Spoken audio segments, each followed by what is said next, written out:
amélioré. Cela pourrait être votre première réaction lorsque vous voyez l'élégant extérieur noir du chip 39. Mais vous pourriez dire « Waouh !» une nouvelle fois en regardant la dernière version du bouclier thermique de Starship. Une révélation surprenante suggère que les futurs Starships pourraient arborer une apparence complètement différente. Une armure blanche, quelque chose rarement vu auparavant sur ce véhicule. Alors, qu'est-ce qui se cache derrière cette amélioration inhabituelle? Découvrons-le dans l'épisode d'aujourd'hui sur notre chaîne. Avant d'aborder le sujet principal, je tiens à remercier nos fidèles abonnés pour leur soutien depuis les débuts de la chaîne. Nous espérons que vous continuerez à nous soutenir en vous abonnant afin de recevoir nos dernières mises à jour. Cela nous encouragera également à nous améliorer pour nos prochaines vidéos. Merci. La version 3 constituera une étape critique dans le développement de Starship. Le programme dépasse désormais le stade de la simple expérimentation et SpaceX doit commencer à démontrer les capacités complètes du véhicule, y compris une rentrée atmosphérique complète et réussie. Pour atteindre cet objectif, Starship devra finalement atterrir en utilisant les bras de capture de Mechazilla. Mais d'abord, il doit survivre à la chaleur intense de la rentrée. C'est pourquoi le Chip 39 montre déjà des changements dans son système de bouclier thermique. Le véhicule semble disposer d'une installation de tuiles plus complète, possiblement avec des matériaux améliorés. Mais SpaceX s'arrête rarement à de petits ajustements. Récemment, ce qui semble être une nouvelle génération de tuiles de bouclier thermique a été repéré. Une image prise à l'intérieur de l'installation Star Factory montre une partie du nez d'un Starship avec une apparence très inhabituelle. Le nez serait celui du Chip 45 qui pourrait voler dans plusieurs missions. À partir de maintenant, possiblement autour du Flight 18, à supposer que SpaceX ne réutilise pas un vaisseau antérieur, bien que ce design puisse apparaître plus tôt. La caractéristique la plus frappante est la couleur. Au lieu du bouclier thermique noir familier, ce nez semble utiliser des panneaux blancs. D'après les angles de la caméra et l'épaisseur visible, il semble s'agir de véritables tuiles plutôt que de peinture. En dessous, une couche plus sombre est visible, probablement un matériau ablatif du système de protection thermique. Les tuiles blanches sont extrêmement rares sur les engins spatiaux réutilisables. L'un des rares véhicules connus pour utiliser des tuiles thermiques blanches est le Dream Chaser de Sierra Space. La plupart des engins spatiaux réutilisables, y compris les Starships précédents, utilisent des tuiles noires. Au moment où l'image a été prise, les tuiles ne semblaient pas entièrement installées. Seules certaines sections du nez étaient couvertes et certaines tuiles semblaient temporairement fixées avec du ruban noir, ce qui suggère que l'installation est encore expérimentale. Un autre détail inhabituel apparaît entre les tuiles. De petites broches noires sont visibles là où trois tuiles se rejoignent. Celles-ci pourraient représenter un nouveau système de fixation ou être liées au matériau Crunch Wrap que SpaceX utilise depuis le Flight 11 pour sceller les espaces entre les tuiles. La question la plus importante est de savoir quelles améliorations pourraient être cachées derrière cette nouvelle apparence.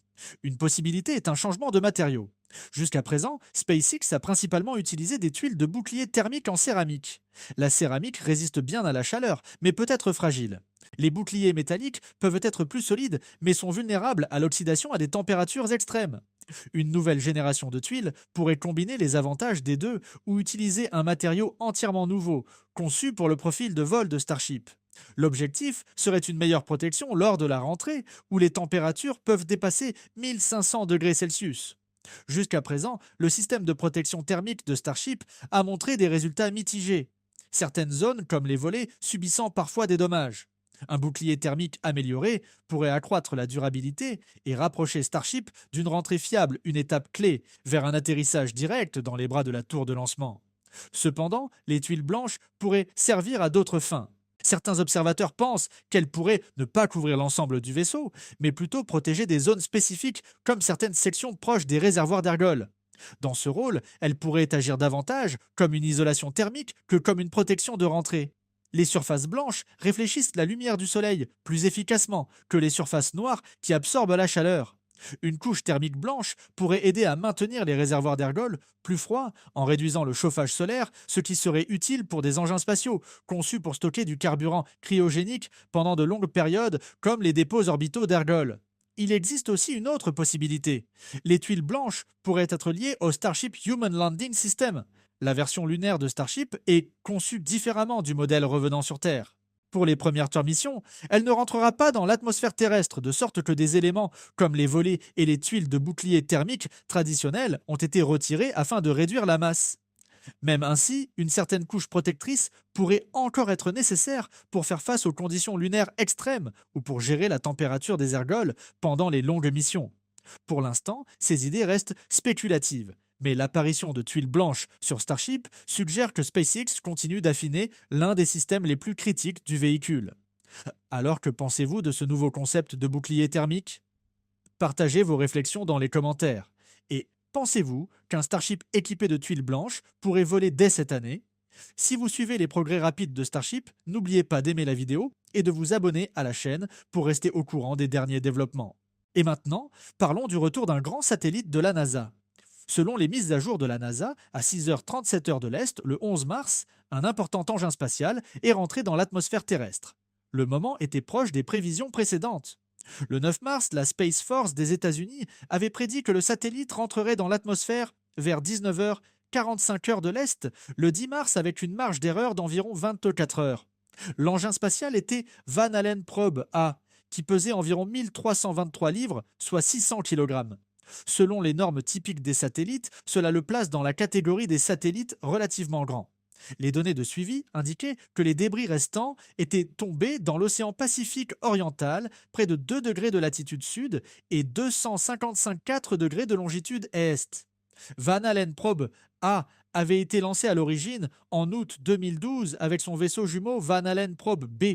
Après plus de 14 ans dans l'espace, Probe A a maintenant achevé son long voyage. Les deux satellites avaient été conçus pour étudier l'une des régions les plus importantes entourant notre planète, les ceintures de radiation de Van Allen. Ces ceintures sont des couches de particules chargées énergétiques, piégées par le champ magnétique de la Terre.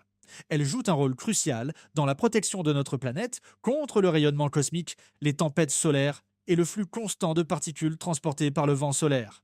Comprendre comment ces particules se déplacent, s'accumulent et s'échappent est extrêmement important.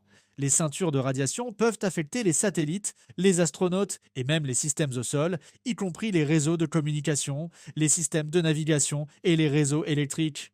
Bien que la mission ait été initialement prévue pour durer seulement 2 ans, les deux engins spatiaux ont dépassé de loin les attentes. Les sondes ont continué à fonctionner pendant environ 7 ans, avant que la mission ne prenne officiellement fin en 2019. La NASA s'attendait à ce que Probe A se consume entièrement lors de la rentrée. Cependant, en raison de sa taille et de sa structure, il semble que certains fragments aient pu survivre à la chaleur intense de l'entrée atmosphérique. Malgré cela, le risque pour les personnes au sol est resté extrêmement faible. La NASA a estimé que la probabilité que le satellite cause une blessure lors de sa rentrée était d'environ 1 sur 4200, soit environ 0,0002%. Plusieurs facteurs ont contribué à cette marge de sécurité. Une surveillance attentive a permis aux experts de prédire la trajectoire de rentrée et environ 70% de la surface de la Terre est couverte d'eau. Par conséquent, tout débris survivant avait beaucoup plus de chances de tomber dans l'océan plutôt que dans des zones peuplées. Au cours de sa mission, l'engin spatial a parcouru une orbite très elliptique. À son point le plus éloigné, il atteignait environ 18 900 miles, soit 30 415 km de la Terre. À son approche, la plus proche, il descendait à environ 384 miles, soit 618 km au-dessus de la planète. Au fil des années, les Van Allen Probe ont collecté une énorme quantité de données scientifiques précieuses.